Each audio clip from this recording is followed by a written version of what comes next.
Alright, on this channel, we uncover the creepiest, most unusual haunted TikToks the internet has to offer for entertainment purposes. Y'all are my soul tribe. Tribe is with a Y because the Y is for you, and that's because I love you so freaking much. Thank you so much. I appreciate you. I appreciate your time. I do not take it for granted at all. Let me know in the comments where you are tuning in from and what is your zodiac sign, honey. I am Gemini. Season is on the way. It's probably already here by the time you're watching this. So let's get to this video. What story was that, y'all? Y'all be knowing. Let me know in the comments. And walk away. But Laya May, she danced, and the devil never let her go. Laya May was already in her 70s when all that trouble started. Bones popping when she moved, hands wrinkled up like riverbeds going dry. But don't let her age fool you. There was still a spark in that old gal. A spark that could light the whole woods on fire if she wanted. They say one night under a sky blacker than sin, Laya May went dancing, out there in the fields, twirling slow with the man whose feet didn't quite touch the ground. Wasn't no man though, it was the devil himself, smiling too wide, holding her too tight. And Lila, she laughed. A few days later, she danced with him again, different face this time, but the same empty eyes. Danced with the devil once, maybe you can wipe the dirt. You danced with him twice though?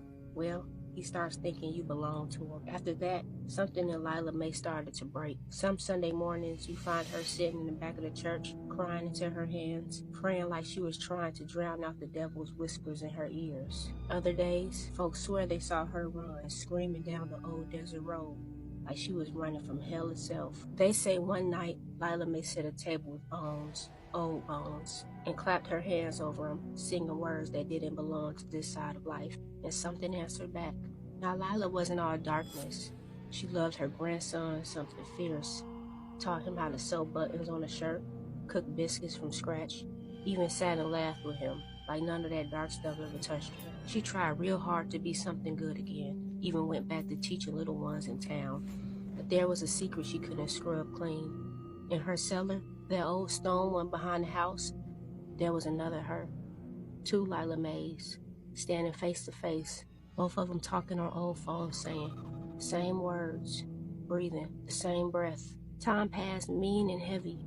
Her grandson, sweet boy, got mixed up bad. Doppelganger. Next thing you know, he's locked behind a glass wall, sitting in a chair too big for him. And Laya May, she stood up in court, pleading to the jury, voice cracking, begging them to see the good in him. The good she fought so hard to teach him. But the night before they gave their verdict, Lila went down into that cellar. Had to. Something was calling her. But what she found, Lord, it chilled the blood. The devil was waiting, standing there in the dark, wearing her face like it was stitched on new. He didn't roar. He didn't growl. He just leaned in close, lips brushing her ear, and said soft as cotton, I didn't want your soul, Laya May. I came for your life. And that clone, that empty, hollow thing, stepped forward, grinning with her own smile. Come morning, it would be that thing sitting in her church pew, that thing teaching her grandson, that thing walking her streets. While the real Laya May, she be locked in the dark, forgotten. Wow. And baby, if you ever see Miss Laya May around these parts, you best look twice, real close, because it might not be her at all. Okay, Paranormal story time. Cool this story. is by far one of the scariest paranormal stories that I've ever heard in my life. And I'm warning you right now, if you scare easily, do not watch this video. What I'm about to tell you had me scared for days. A young girl by the name Bella, she wanted to go to one of her cousin's houses, so she asked her mom, hey, can you drop me off? And her mom agreed and said, yes, I'll take you. When she gets to her cousin's house, two of her cousins are there, and their names are Maddie and Alyssa. The afternoon for these girls was filled with teenage joy. Like a typical girls' day, listening to music, gossiping, scrolling through social media, but boredom, as it often does, crept in. And one of Bella's cousins, Maddie, suggested they walk to a cemetery. Alyssa and Bella are like, no, we don't want to go. Maddie's persistent, like, come on, let's go, it'll be fun, a little spooky adventure. Maddie was persuasive enough and convinced Bella and Alyssa to come with her to the cemetery, which was about a 5 to 10 minute walk from the house. As the girls approached the cemetery, they went through the back entrance. They did not want to go through the front. As soon as they got there, Bella felt like they were not alone. Right off jump. She just felt so uncomfortable. Like, she's like, we're not the only ones here. Like, something is not right. And she didn't want to go anyway. So she was already on edge. For 30 minutes, they wandered amongst the tombstones. They started to have a good time. They're laughing, chit-chatting. At this time, it's around 6 to 7 p.m. And they were all alone, or so it seemed. And this is when Bella's phone rang. Bella looked down at her phone at the caller ID and it says mom. Her mom, who just had earlier dropped her off at her cousin's house. She picked up the phone and she's like, hey mom, what's up? And this is when everything takes the creepiest turn. Her mom's like, Bella, where are you? Her mother's voice sounded frantic, almost strained. Bella's like, Mom, you dropped me off at Alyssa's. What are you talking about? Bella's confusion quickly turned to alarm. What? Like, what? Like, she's just so confused, like, what the fuck just happened? Then Bella and her two cousins' phones all start glitching out at the same time. Their apps are closing in and out. The phones are coming on and turning off by themselves. All of their phones just started to not work. Then in the calling app that popped up on Bella's phone, it started entering in the number 24 over and over and over again. 24 flashing repeatedly on her screen. This is when Bella's heart dropped into her stomach. 24 was her cousin's basketball number who died in a car crash 3 years earlier. That's not even the craziest part of the story. Just wait. All three of the girls got up out of the cemetery very, very fast. They were heading back to Alyssa's house. And as they tried to leave the cemetery, a big branch from a tree fell like within 2 to 3 feet away from them and almost hit all of them. When they all got back to Alyssa's house, they sat in the front room and pretty much just went over the events that had just happened, and these young girls were obviously scared, as anybody would be. They all go to bed and wait until the next morning. The next morning, Bella is still shaken up, and she decides to call her mom. Her mom picks up and she's like, Mom, about last night. Her mom's like, yes, sweetie? She's like, why did you call me asking where I was? You knew you dropped me off at Alyssa's. And there was a long pause on the other end of the line. Her mom doesn't say anything. She's like, Bella, honey, I didn't call you last night. I lost my phone, and I just found it this morning right before you called. Excuse me? Say what? What did you just say? Bella's like, then who called me then? Like, it was your voice, like I spoke to you. And the question just hung in the air. Who called? For protection of the victims in this story, I did change their names. This story was submitted to me by a follower of mine. If you have a creepy paranormal story time that you would like to be told, you can DM me your story on Snapchat, Instagram, or here on TikTok like that story? at Crime Queen. You girls stay spooky, and I love you. I'll see you in the next one. one. I have a really scary story time. I highly suggest you put your AirPods on or headphones or whatnot. Don't be like me. Don't have this playing out in the open. The person who submitted this is so freaked out by this story that they don't want me to tag them or even mention where they're from. So we're gonna call her Lucy. And for those of you guys that are saying that if you play those paranormal games when you're young that nothing will happen, this story will change your mind. So when Lucy was about 10 years old, she was at her grandmother's house with her cousin. They were bored, so they decided to play this paranormal game called Compass. The game consists of writing the alphabet and writing yes, no, and goodbye, but instead of using the planchette, you're using a compass. The minute they started to play the game, Lucy automatically felt this heaviness in the room. It was almost like the room was just slowly shrinking. They continued on with the game and started to ask it questions, but it wasn't really saying much. Then out of nowhere, Lucy's cousin just started laughing uncontrollably. So much so that Lucy decided that that was the end. Lucy's cousin asked the game if she could leave, and the game responded with yes. But when Lucy asked if she could leave, the game automatically said no. From that point forward, Lucy knew that her life would never ever be the same. She continued to ask the game several times if she could leave, and the game just continued to say no, no, no. It got to the point that they both got scared, and Lucy's cousin took the paper, ripped it up, and just threw it away. After they threw the game, it was almost like time stood still until Lucy looked over out the window and saw a man standing there dressed in black with his eyes completely blacked out. After that, Lucy and her cousin decided to never speak of it ever again and to pretend like it never happened. But this would not be the end of this. 2 years later, Lucy and her cousin were back at her grandmother's house. The whole family was sitting around the dining room table telling stories when Lucy's aunt mentioned that 2 years ago, around the same time that Lucy and her cousin played the game, she had a horrifying experience. She begins to tell them that one night while she was sleeping, she felt like someone was tickling her feet. She decided to ignore it until something pulled her sheets off of her and under the bed. At which point she woke up, looked, and saw a man standing there dressed in black with completely blacked out eyes. After hearing this, Lucy and her cousin decided to break their silence and come clean with what they had done 2 years prior. They were immediately scolded by their family for even playing that game and welcoming this thing into the house. Lucy also came forward and said that from the day they played that game, there has not been a night that she has not suffered from sleep paralysis and woken up to a man standing there watching her with the blackout eyes. I'm gonna have to do a part 2. If you're easily scared, Every night? don't watch this at night. Like, Personal spooky story time, and we're gonna call this one That Wasn't My Brother. When I was about 18 years old, I had gone out, and I had a very strict dad growing up. If you're Mexican or Hispanic, you know, a curfew was at midnight. Thankfully, my sister would cover for me, and she would hide pajamas in the restroom. That way, if I got home late, I would go straight to the restroom, I would change, and if he caught me coming home late, I was already in my pajamas, and I'd be like, what do you mean I was in the restroom? So this specific night, I get home past my curfew, I go straight to the restroom, I use the restroom, wash my face, brush my teeth, put on my pajamas. The way that our house is set up is a long hallway, restroom, my bedroom, my brother's bedroom. But as you're walking to the bedrooms, the living room is right here. So as I'm walking to my bedroom, the house is dark as hell.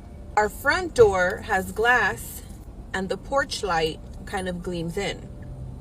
So I'm walking to my bedroom and I happen to look in the living room, right in front of our front door, I see a little boy. And he's standing there. But what's crazy is the way that he's standing in this perfect spot, the light cuts off right here. So I can see from here down, but I can't see his face. His face is literally black. Like, I can't see any features. I can't see nothing. I'm not exactly sure what he's wearing, but it looks like overalls or something like that. My first instinct isn't, oh my God, that's a ghost. My instinct is, what the hell is my brother doing awake right now? So I stand there and I'm calling for my brother. I'm literally like, Eric. My brother's name is Eric. So I'm whispering and I'm like, Eric.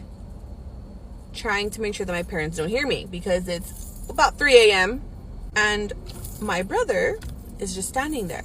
And I'm like, God. Eric. Nothing. No movement. Nothing. So I'm literally standing there for what feels like forever, waiting for my brother to cut his shit out and fucking go lay down because I'm about to get my ass kicked.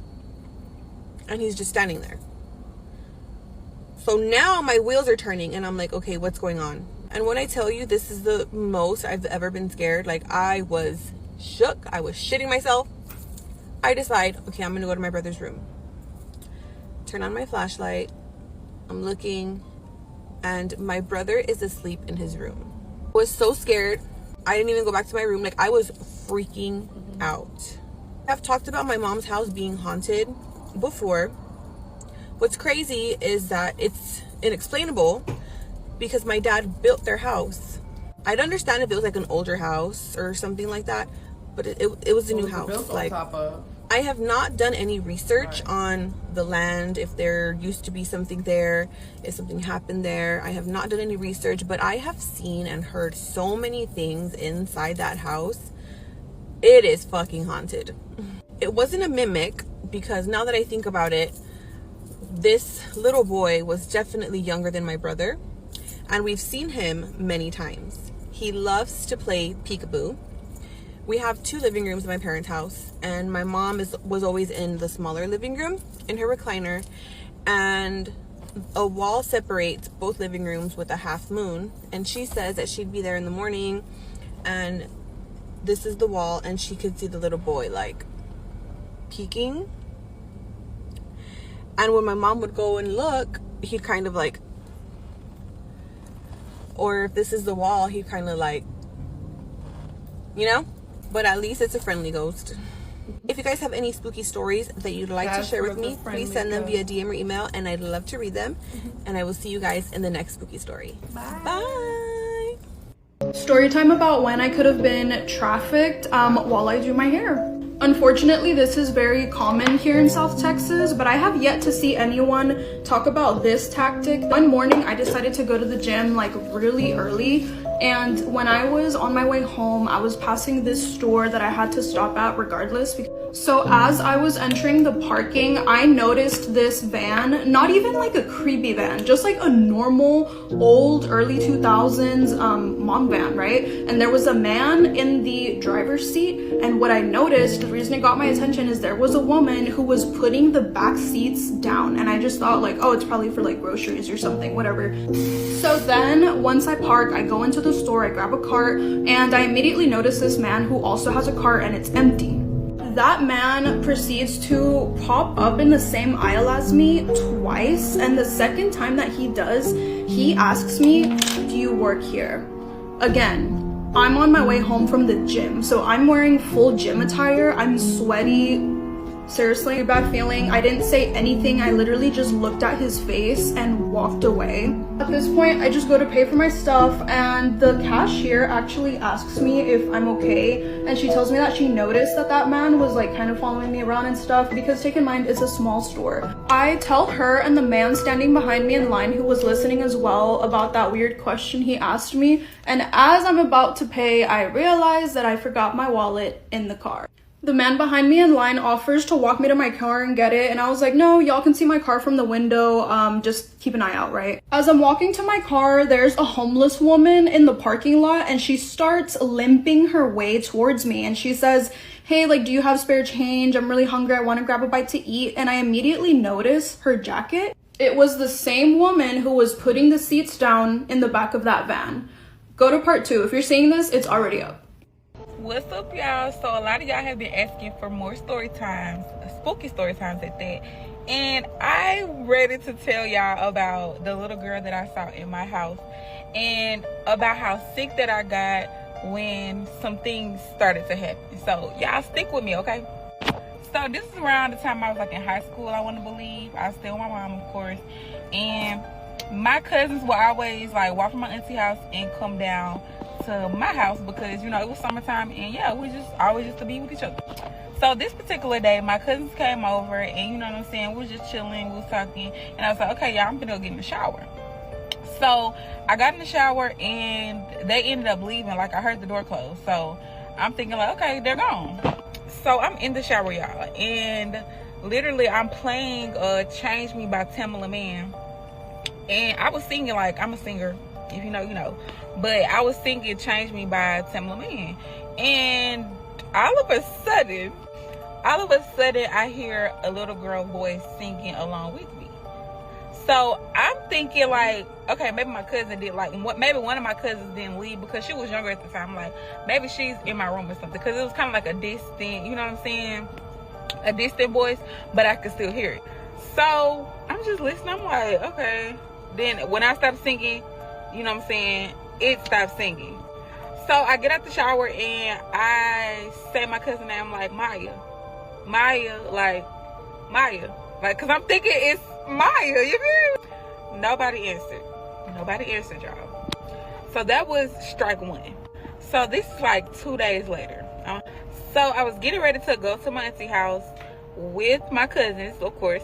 I walked past my first bedroom, like I'm leaving out of my bedroom that I'm in, and I'm walking towards the living room, and something just told me to look in the first bedroom, my old bedroom. I literally see like a little girl. I'm freaked out, like, I kid y'all not, I saw a little girl. So I literally run to my auntie house. I'm calling my mama. I tell my mama, like, she like, girl, you know what I'm saying, she not really believing me. So I'm just really like over it. I'm just like, y'all don't believe me. I really saw a little girl. Like, I know what she had on. She had on a long pink dress. She had like Indian looking hair. She was kind of like a, not dark skin at all. She was like an Indian color. Backstory on where I stayed in a city where Indians were, they were there like back in the day. Like, they literally have Indian reenactments certain times of the year. Like, that's how serious the Indian tribe is where I stay. So fast forward to, I want to say this like a week later. My little cousin, actually no. If that was 2 days later, it was like a Sunday. So it was that same week. My little cousin comes over to my house, y'all. She's like 2 or 3 at this point in time. So she goes in my first bedroom and she's like, she said something about a little girl. I can't remember exactly what she said, but she was in there playing, like just talking and playing, and we were like, who you playing with? And she was like, the girl. So we're like, hold on. So now my mama is looking at me like, so you wasn't playing? And I'm like, yeah, like, this is for real. So we literally got chills on our body, and I'm like, who are you playing with? And she says, Penelope. The same night, I had a R. My last name starts with the R. I had a R on my door, right? It falls and breaks off into the letter P. I'm not making this up. I put this on my life. It falls and turns into the letter P. The letter P. So boom, the weekend comes by. The next weekend comes, and my mama just like fed up, because at this point, like, stuff is falling around the house, stuff, you know what I'm saying? Like, stuff is going on, and she not finna put up with it, because I'm evidently scared, you know. So one night, my mom asked my uncle to come down to the house and pray over the house. Mind you, me and all my cousins were at the house, y'all. Like, it was me and like 2 or 3 of my cousins. We're like the same age, same grade, same school, all that. So he comes down to the house. He starts to pray over the house, praying. He just, speaking life, speaking, rebuking everything evil in the house, and just, doing his job.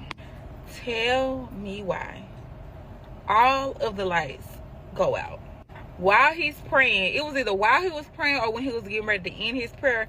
The lights go out. Everything, like everything went out. Like, no electricity, no air, nothing. Everything went out. So me and my cousins, we start screaming. We're scared. Like, we don't know what's going on. We are freaked out, like, bad. So my mama opens the door and she's like, whatever spirit is in here, I command you to get out. I command you. You cannot stay in my house. You know what I'm saying? Just speaking to the spirit, telling it, you gotta go. Y'all, why that same night I ended up getting sick? I got so sick that I had to go to the hospital. While I was at the hospital, and this is a little TMI, but I'm going to tell y'all my story because y'all said y'all wanted more stories. Hold on. While I was at the hospital, I ended up pooping out what looked like pink ribbons. I'm not even playing right now, y'all. Pink ribbons. Like, seriously, like, ribbons. Pink. Like, pink ribbons. So, that was like strike 4 at this point. So the next, 2 days after I came home from the hospital, I'm at my uncle's house. We're outside playing. It's like another Sunday. We're outside playing, and I look behind my uncle's house. So this is how the houses are set up. Like, my family all live by each other. So it's my uncle's house. It's an abandoned house that my family, like, not my family right now stay in, but their ancestors stay in. But they're fixing on it. You know what I'm saying? That house, and then my mom's house. I look behind the abandoned house that they're fixing on, and I kid y'all not, there were pink, I'm getting chills right now, like, I literally got chill bumps. There were pink flowers in the back of their house, like, so beautiful, like, beautiful flowers. There have never been any flowers behind the house. Never, ever, ever. After that day, I tried to look back there again and see, did I see the flowers? I did not see the flowers anymore. There were no pink flowers. So I think when I stopped acknowledging that it was someone in the house, or, you know what I'm saying, whatever the case may be, it just went away. Like, after that, I had no other encounters with this little girl. And I believe that it was an Indian little girl who passed away, and her name was Penelope. Actually, like, 2 years later, I ended up getting a kitten, and I named my kitten Penelope because I felt like maybe you know what I'm saying, maybe that spirit was coming to me for some type of comfort or some type of, yeah, I really got chills right now. This is crazy. I feel like I didn't do my job, so I named my kitten Penelope. And so, yeah, like, that was crazy, but that was probably top 3 of all of the stories that I have about living in the country and seeing ghosts or experiencing anything spiritual, because if you know, you know. Y'all, this world is a scary place. Imagine putting your daughter up for adoption because you can no longer take care of her physically, mentally, emotionally, or financially. 35 years later, you receive a letter from an adoption agency and you're in shock, complete shock, and anxious. I mean, because that's your kid. That's your baby. You didn't want to give them up, but you had to due to unfortunate situations that was happening in your life. 35? But you received that letter from an adoption agency thinking that that child is reaching out to you because they want to meet you. Only to find out that that child went missing over 21 years prior to that, when she was only just 14 years old. And you had absolutely no idea that this was happening or that happened. Now, in the midst of you trying to process the information that they just told you and your mouth being literally to the floor, your mind being in such disbelief because you cannot believe what you're hearing, literally feeling sick to your stomach, they then persist to tell you that they found a Jane Doe that they believe is your child's body and they need your DNA to confirm if it's her or not. But wait, there's more.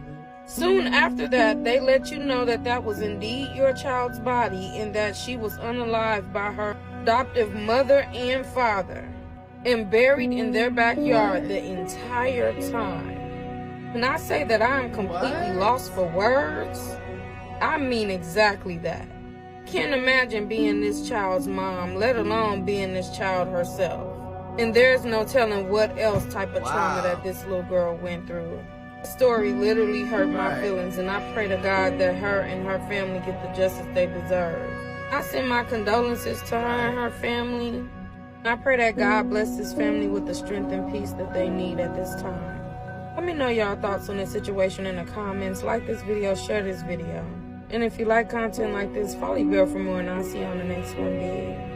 Today I'm going to tell you the story of a witch named Harriet Boggs. So it's the 1900s and her story takes us back to the small town of Whispering Pines. Now Whispering Pines is a relatively close-knit community, agricultural, small town, and generally speaking, the town looks out for each other. Now one important thing to note about this town is that it sits on a relatively large creek bed. Now, up the creek about 3 miles as the crow flies is a town called Taylor Creek. Now at this point in time, Taylor Creek was still really underdeveloped. It was heavily wooded, lots of wildlife running around, and not a place you'd want to be caught by yourself, especially after dark. But of course, there are always those people who thrive in these environments, and Harriet Boggs was one of those. Now, because of Harriet's mysterious ways, her desire to live alone, and her relative reclusiveness, there were a lot of rumors that started to come out about her. Some reports claimed that the closer you got to Harriet's homestead, the more uneasy you would start to feel, and it would feel as though you were being followed. In fact, there are other reports that claim seeing cats all over the woods staring at them as though they were being watched. Other accounts would claim that as they got closer to Harriet's house, they would start seeing mysterious fireballs on top of the water. Now, of course, this could have just been methane gas. This is a very natural phenomenon, but people said it happened more than it should have, and it was reported being seen quite a bit. In addition to this, these fireballs appeared to move at will, as though warning whoever was coming nearer to stay away from Harriet's house. The closer they got, the bigger it would grow. Again, not sure how true it is, but it is a little weird. Other reports include seeing statues in the woods like the one behind me, or hearing an ever-present humming or singing, although there was no one around for miles. Now, as these events started to get more common, these tales started to flow out of Taylor Creek, where Harriet lived, and into the towns around her. So as these tales started to spread, Harriet became a figure of folklore more than anything. Parents would use her stories to get their children to behave, stay out of the woods, listen, but it also became kind of a good campfire tale to tell as well. That was until the flood, though. Now, this was an unprecedented flood, unpredictable, once-in-a-lifetime event. In fact, a once-in-a-100-year event. But because they couldn't justify anything causing this level of devastation and catastrophe, such as living below the water table, they determined that it was only one thing and one thing only: witchcraft. In fact, it wasn't just any old witchcraft, it was Harriet Boggs. And what made it even worse was the fact that the flood didn't just bring devastation, it brought mosquitoes, and mosquitoes brought their own special gift, and that was yellow fever. And as the town started getting sick, people started dying, and of course that made people even more upset. Then to put the cherry on all of the chaos is the fact that the town's only doctor, Dr. Beauregard Jackson, passed away due to the fever, and this left the village utterly devastated. And of course, because this place was utterly devastated, they had suffered extreme loss, they needed a scapegoat. But this is where the story takes a dark turn, because in their grief, the men of the town decided that somebody needed to pay, and that somebody was Harriet Boggs. So they decided that they were going to go and get her and string her up. Now, it would be a courtesy if she even made it to the gallows, but we know that wasn't going to happen. But anyways, the men decided they would pursue Harriet, but there was something that stopped them. And that something was the fact that it was getting dark. Now, according to these men, Harriet had dominion over the dark, and it wouldn't be wise to meet somebody in their element. So they decided they would wait until morning, and then they would go and find Harriet and make her face justice. Now, all that night, the men waited up, anticipating their chance for justice. But they weren't alone. There were howls and cackles outside of the window, cats, weird figures. Everything seemed to be surrounding the town, just a feeling of utter darkness. Now, morning finally came for the men, and as they prepared to go out and exact their revenge, they noticed that there was a black cauldron in the middle of their town square. And as they got closer to it, they noticed there was a note on it that said, "Drink me." Now, of course, nobody wants to drink mysterious liquid from a mysterious cauldron, but desperate times call for desperate measures. So they called every member of the town out, and everybody got a spoonful. And as they were drinking it, they noticed there was a change in the weather.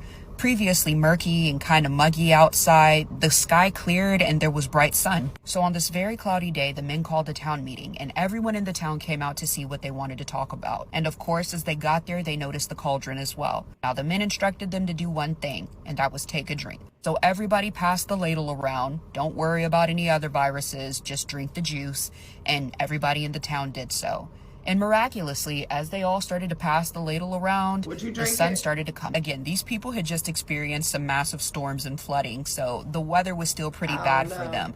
But like I said, as they started to pass the ladle, the sun came out, things appeared to cool off just a little bit, and you could feel the overall mood in the town just get a little bit lighter. Even better, in a few days, people miraculously started to recover. They gave this juice to everybody in the town who could drink it, and if they couldn't drink it, they would just pour it down their throat. So the nurses at this point were pretty happy. Again, they had even lost their doctors, so things were really starting to look up for this town. Now at this point, because the men were pretty satisfied with what had happened with the cauldron, they decided they wanted to go and thank. Again, the magic that they accused her of using to kill the town's people and cause the flood was now magic they were happy to have around them and magic they were thankful for. And they weren't crazy, and I will say, given the time, this was a pretty decent move on their end to thank her as opposed to... So the men set out to go find Harriet and give her a sincere thank you. But the funny thing is, as they approached where her house was supposed to be, there was a message on an old tree stump that had fallen. And as they approached the note, the men decided it was probably best to go ahead and turn around. And so they did so. And sadly, Harriet never got their thank you. But that's because on the parchment note they found tacked to the stump, it said, "Don't come looking again." And so they never did. But anyways, let me know if you've heard the story of Harriet Boggs before, and if you would have helped the town or let them perish. And if you can name the work that I'm referencing in this video, you get some cool points. The country where I got the most creeped out was in New Zealand. And do you know what she's talking about? I am telling you this story because if you so do happen to travel to New Zealand, there is this one specific tourist activity I think you should reconsider. When I was living in New Zealand, I had a list of things that I wanted to do before I left the country. And high on that list was to go and see the glowworms. This is what glowworms are. They live inside of a deep, deep, dark cave. And when you look up, it looks like you're looking at like stars and constellations. It just looks really pretty. It's beautiful. And I wanted to go and see them. So on a day that I was free from working, I actually drove to this exact place to go and see the glowworms, located in Kawakawa. That is the northern part of New Zealand. Now, this is the part of the story where you're probably going to look at me like, girl, why would you even participate in doing this? When I arrived to the caves, I pay for my ticket and realize that I am the only one there. It's just me and the girl at the ticket booth. And when I mean I am the only one there, there was literally no other cars in the parking lot. So I'm curious why there are no people around. So I actually asked the lady at the ticket booth, where are the people? Am I going to be the only one on this tour? And she explains because it's off season, it's not really popular to come to the caves this time of year. So you probably will see more people December, January timeframe coming to see the caves. And sure enough, no one else arrived. So when the tour started, it was literally just me and the tour guide. I was not allowed to take any videos or photos inside of the cave. So I have no videos or photo evidence from inside the cave. But this is what it looked a bit like on the outside of the cave and me just waiting for the tour to start. So when we're getting inside of the cave, I noticed that there are these very long boardwalks that just go deeper and deeper and deeper inside the caves. and they have railings so that you don't fall or slip, but it wasn't like any steepness or anything like that, so it just felt really safe to walk through. But the further that we walked, it just got darker and darker and darker. And as we're walking deeper into the caves, the tour guide is leading with a flashlight and is talking about the history of the caves and the glowworms. Did you go on that tour? So I would say we only got a quarter of the way into the caves until something extremely creepy happened to me. Keep in mind, we haven't even gone further enough to even see all of the glowworms in its full, like, brightness. So anyways, while the tour guide is talking, I start to smell something. And the smell was very distinct. It was like a fire was burning, like some sort of, like, campfire or something. Like, smoky smell, like, I don't know how to describe it. It smelled like there was somebody, like, you know, burning a fire. And so I told the tour guide, I was like, do you smell that? And she looked at me and she was like, no, like, what do you smell? Like, do you smell the limestone? Like, do you smell the water? I don't know. And I was like, no, it smells like there is a fire burning. Like, it smells like, you know, a campfire. And when I tell you guys, this tour guide's eyes looked really wide, and she was like, kind of like looking at me like in a creeped out way. And so she replied with, that's kind of weird that you mentioned that. And I was like, why? Why was that weird? And she proceeds to tell me that a long time ago, exactly where I was standing, there was a woman who used to live in these caves, and she used to cook her food, like create fires and cook her food right where I was standing. When she was telling me that story, the way I got the absolute chills, and it wasn't just me getting the chills, but the tour guide was getting the chills. Like, can you imagine? We were looking at each other wide-eyed in the pitch black with just a flashlight in some deep-ass caves by ourselves. I didn't even want the lady to finish the story about this lady that lived inside the caves. I literally just told her, we're gonna have to cut this tour short. I think we need to go.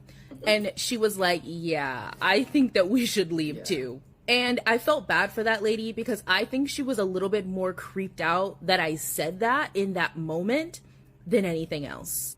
So anyways, we do leave the caves, obviously, safely because I'm here to tell this story, but she told me she has never heard anything like that before in her life and that she was extremely creeped out. I say all this to say, don't go into dark caves by yourself in foreign countries. You never know what you're going to experience. Alright, so I'm back with another story time. So I got good feedback from my last video, and I'm realizing there is a lot of people out there that have gone through similar situations, scarier situations, or haven't gone through anything at all, and they're just kind of curious about that side. And I have a lot to share. Just a background or side note or whatever the case may be. Growing up, I was very reluctant or cautious to share a lot of these things because certain people will not take it right. They'll be scared of you, think you're crazy if you don't want to hear that. So a lot of this I kept to myself unless I was speaking to somebody and I could tell that they either experienced the same thing or they know people who have and they were believers. It's fine if you don't believe anything that I'm saying. I'm not here to convince you that anything that I'm saying is true or not. I know it's true. It's happened to me. I'm not here to convince you. So enjoy the story time. Don't believe it, but enjoy. So this is a story time of when I woke up and there was something standing in the corner of my room, literally watching me. So, in my family's second apartment, we had heavy energies in that apartment. If you know, you know. Negative energies thrive on a negative environment for I think it's literal reasons or whatever. So my family, our household was full of, can I say that? A lot of traumatic incidences happened, experienced. It was very traumatic for me and my siblings, and things followed us to that apartment from our first apartment. Through this time, I felt like I was going through a spiritual warfare within myself as well as the things that were going on around. and I feel like that just juiced it up. Like, it just juiced all the entities, all the negative entities up. Fast forward, I'm sleeping, I'm having a nightmare. This was very common for me during this time. I am laying down. I don't know. So you know those dreams where you wake up, but you didn't wake up? Like those dreams that you're literally still dreaming, but you're in there. Like, you're in your room. Everything's the same. Some things might be like backwards, and that's how you're knowing that you're in like a different place, but you don't notice it until the very end when you're about to wake up. So I'm awake. I'm thinking I woke up, but I can feel a very heavy energy on me. And that's how I kind of figured, like, no, I'm still sleeping. Then like a very like, like it like sounded off like in my ear, bro. My whole body starts to vibrate like with it. I'm looking around, I'm like, what the fuck? Like, what's happening? And in the corner of my room, something would always be there. I'm getting goosebumps thinking about it. I'm feeling like I gotta throw up, because that room was terrifying for me, y'all. Like, that childhood room was terrifying for me. Specifically that corner, because it could be any time of the day. If I even glimpsed, seen from the corner of my eye, something would always be there, and I always knew it. In this particular dream, though, it was standing there, but I couldn't see it. I could feel it, if that makes sense. This I have never been able to explain to myself even. Like, I'm literally looking in the corner, and I know something is there, but I cannot see it. But I can feel it looking right back at me. Like, the feeling of dread, of like terror, the feeling that I gotta throw up is literally taking over my body. I know something is there. As I'm thinking, like, I'm literally thinking, I'm like, bro, where is it? I'm thinking that, like, bro, where is it? Where is it? Like, I know it's there. Why it comes running at me? It's like it literally, like, manifested itself, sprinted right towards me, like. Wow. I screamed so loud in that dream that I woke up and was sweating, crying, not screaming, sweating and crying, looking around, my eyes locked in that corner. Mind you, my mom, she used to come into the room and turn off the TV and leave the room pitch black. And I'm scared of the dark for reasons that you might soon realize as I keep doing these story times. So I wake up, it's pitch black, I'm sweating, I'm crying, and I'm just looking around, it's pitch black. I run for the TV. As I run, I fall, I'm like going through it. I'm awake now, like in the actual like physical realm, physical world, whatever you want to call it. I can feel it still there. I run for the light, turn that shit on, slept with. I keep getting phone calls as if like something doesn't want me to like tell the story. I turn on the light, sleep with the rest of the night, the light on, and I just couldn't get that feeling of dread off of me. And I felt it. It was still in there with me, and it knew I was scared, and it was feeding off of that. I'm so glad I'm out of that house. All right, girl. That was a good one. That shit was creepy.